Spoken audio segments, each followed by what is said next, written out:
It's very easy for us to see people in desperation and to say that if we were in that position, we would be different. It's very easy to see people in a state of power, in a state of goodness, and to say that if we had access to those resources, we would be different. It's very easy to see someone who has fallen in a state of sin and think to ourselves, we would never act that way. It's also very easy for us to have a certain trust in our ability, in our being, in our own stature, to think that we would not be compromised if our circumstances changed. And I want to give you a few examples of this before I get to, inshallah ta'ala, what I hope would be a point that we can take from this. As you're looking at the scenes of people rising from the rubble, you know, subhanAllah, now you see everything in real time. People rise from the rubble of a catastrophic earthquake and there's already a camera in their faces. And some of them will say Alhamdulillah and become a source of inspiration, and some of them will express something of just deep, human trauma.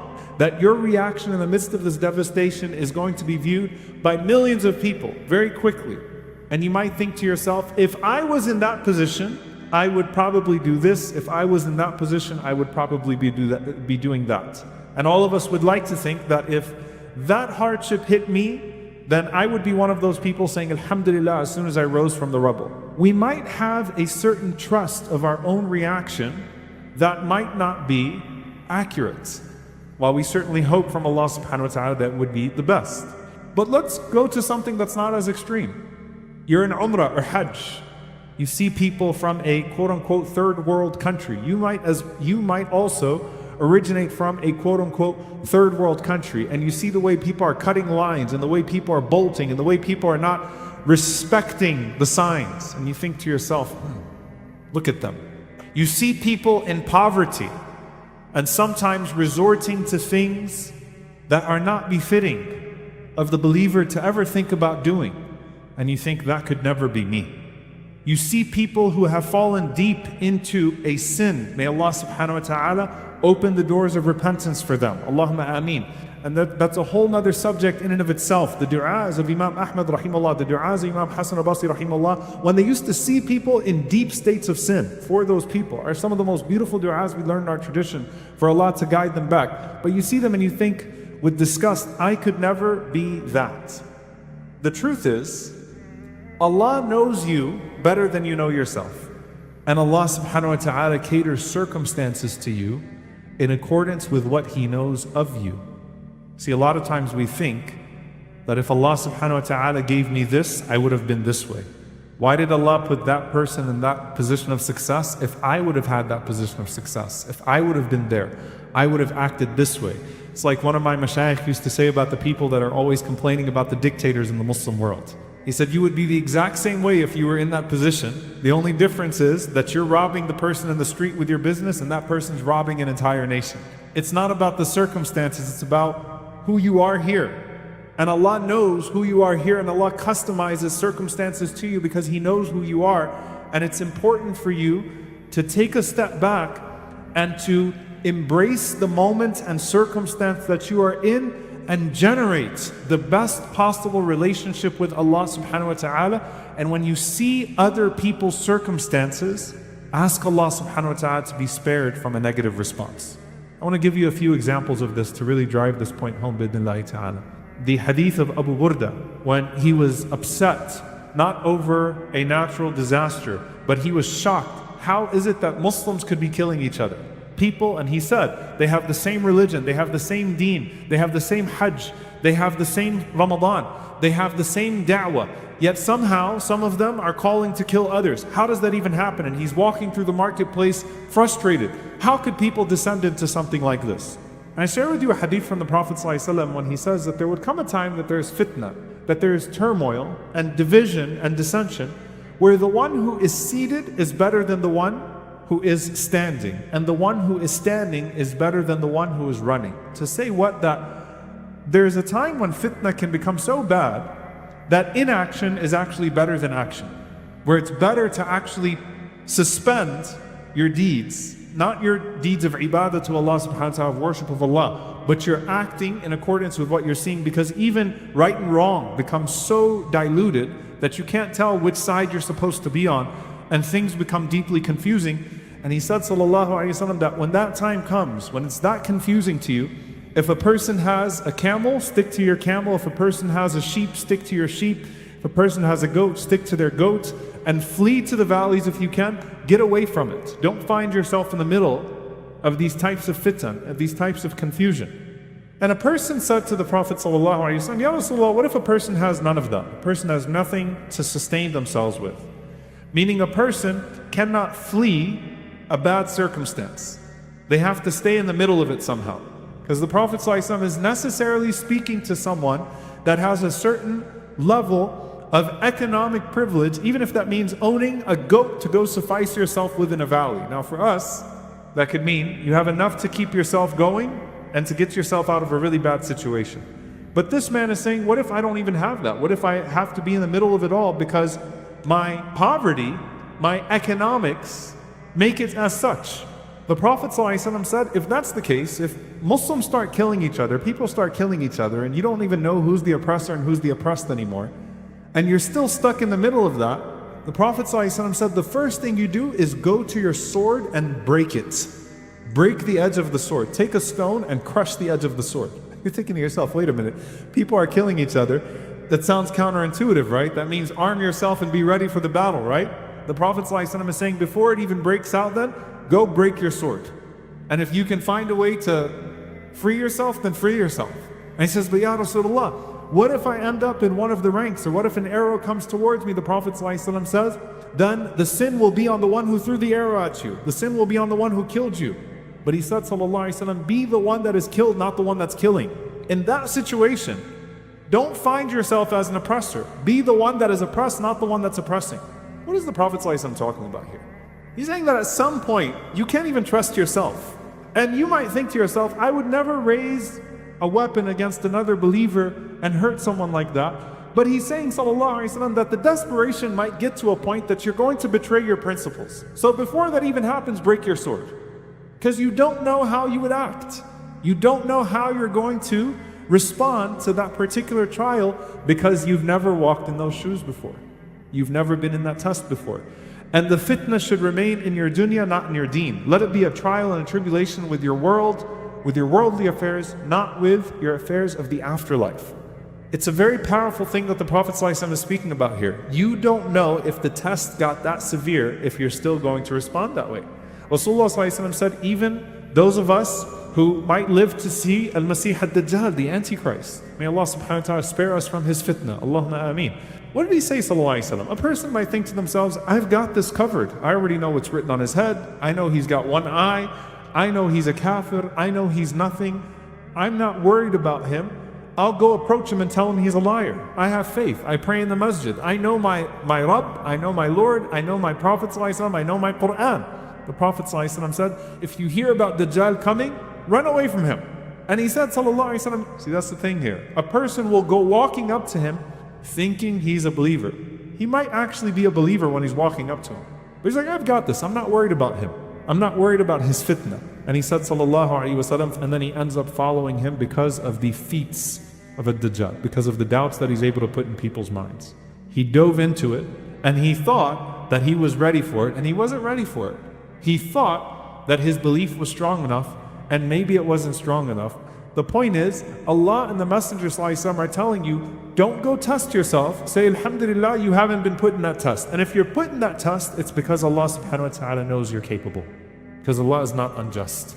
If you end up in that test, it is because you're capable bi'idhnillahi ta'ala. Because Allah is not unjust. If you're not in that test, say Alhamdulillah and ask Allah subhanahu wa ta'ala for the rank and ask Allah to be spared from a test that you feel like you will not be able to handle. But you don't know yourself until you're in that situation. And that's why when we see someone who's sinning or we see someone who's going through a difficulty, even in regards to their faith, we don't mock them. We don't taunt them. We don't make memes about them. We don't circulate it on our groups. Alhamdulillah, Allah spared me. May Allah guide that person. I'm not going to make fun of that person. That might be me one day. Maybe something happened where there was a perfect storm that shaitan was able to capitalize on and take that person down that dark, dark, dark path. I'm not going to mock him in that path. I'll extend my hand while praising Allah subhanahu wa ta'ala that I'm in a place to extend my hand to that person. and not the one that's having the hand extended to them. Because spiritual poverty is even worse than physical poverty. And if I still have my spirituality, if I have my deen intact, and I see someone that's suffering in that regard, I'm not going to kick that person down. I'm not going to make fun of that person. I'm going to say, Alhamdulillah, I'm not in their situation. I don't know what led them to that situation. I'm not justifying the sin, but I hope they get out of it, and I'm glad I'm not in it. Alhamdulillah. The Prophet ﷺ taught us to praise Allah subhanahu wa ta'ala for sparing us, because you don't know how you would respond to that test. You might hear about fitna breaking out, trials and tribulation between people, division, communities fighting each other, this person fighting this person, this imam taking shots at this imam, this group of brothers, this group of sisters, and something's going on and it's circulating in the groups. You know, subhanAllah, one of the most profound statements I've ever read from Umar ibn Abdul Aziz rahimahullah ta'ala. Umar ibn Abdul Aziz was asked about some of that dissension between the companions of the Prophet ﷺ. When the Prophet ﷺ was talking to the Sahaba about fitna breaking out that would cause people to raise swords on each other, so many of them thought, no way this would happen to us. We'd never see this in our lifetime. We'd never see ourselves fighting each other like this. We'd never fall to that. We'd never let our enemies pit us against each other. We'd never become those people. But it happened to some, and fitna broke out. And Umar ibn Abdul Aziz was asked about the fitna, and he said, what do you say about this person? What do you say about this person? You know what he said? He said, that is blood that Allah spared me from dipping my hands into. Why would I go dip my tongue into it now? Allah spared me from putting my hand on a sword, or from hurting someone, or from getting involved in it. Why am I going to go put my tongue in it if Allah subhanahu wa ta'ala protected me from that fitna? You think about it. You hear about something going on, you hear about the latest gossip in the community, you see something breaking out between brothers and sisters in the community, and you better believe that shaitan, because shaitan paralyzes us when he pits us against each other. He gave up on disconnecting us from Allah subhanahu wa ta'ala with our salah. So the Prophet ﷺ said what? He turns Ahlul Salah against Ahlul Salah, the people who pray against the people who pray. Divides you and causes you to fight each other. You see people getting into it, don't make fun of them and don't get involved. Unless you're getting involved to solve problems and to make peace. Don't jump in the latest gossip. Don't jump in the latest drama. Don't jump in the latest whatever it is. No, alhamdulillah. Allah spared you from drama online or on site. Allah protected my hands from getting in it. Why would I go dip my tongue in it and risk making a miscalculation and saying something that's not right, by which Allah subhanahu wa ta'ala holds me accountable? I was spared. Alhamdulillah, I was spared. Let me stay spared. Nasallallahu al-afiyah. Because I don't know what I would do if I was in that situation. I will not put myself in that situation. This is also the case when it comes to the blessings that come to people. Ibn Mas'ud radiallahu ta'ala anhu, when he narrates that Allah subhanahu wa ta'ala decrees a blessing to come towards someone until it is on its way to it. And then Allah subhanahu wa ta'ala says to the malaika, to the angels, asrifuhu an, take it away from that person. And the reason being, because if I give that person this blessing, adkhaltuhu an-nar, I'll enter that person into hellfire, because it's going to change them in a way that it's going to be a fitna for them in their religion. It's going to mess their religion up. They think it's just the next step in their career. They think it's just the next advancement. They think it's just the next blessing. They're pursuing it in a halal way. And they think, if Allah gives me this, I'm not going to mess myself up. My religion will stay intact. I'm still going to do everything I'm supposed to do. They don't know what they would do, but they feel relatively certain about it. And Allah says, asrifuhu an. No. Take this away. Do not let this reach that person. Because if I give it to that person, then I would end up entering them into hellfire. You don't know. When it comes to matters of the religion, and people start talking about some of the restrictions, what's the wisdom of Allah subhanahu wa ta'ala making this haram and making this haram? When they get relaxed when it comes to certain relationships that they have with people, why do I have to abide by some of these stricter things in the religion? I know myself. I don't have to worry about khalwa, seclusion. Even if shaitan's the third, when the two of us are alone, it's okay. I know how to keep myself in line. I'm a good Muslim. I practice right. I'm old enough. I'm married. I'm whatever it is. I'm well grounded in my religion. I'm not attracted to her anyway. I don't really care about this. And then what happens is it starts going and going and going and going. And by the time you recognize that you've made a mistake, it's too late. You thought a certain thing about yourself. You thought you had a certain level of control over yourself, but then it went somewhere that you would have never anticipated before. How many cautionary stories do we have from the Prophet ﷺ about that? How many cautionary stories of people that fell from grace because they gave shaitan an opening and they neglected a certain restriction from Allah subhanahu wa ta'ala because they thought that restriction was unnecessary for them. A little bit of this, a little bit of that is not going to hurt me because I'm grounded enough in my religion. And the reality is there's wisdom in Allah subhanahu wa ta'ala holding us back because you don't know how you would react if that restriction was not there. You might think you know, but you don't actually know.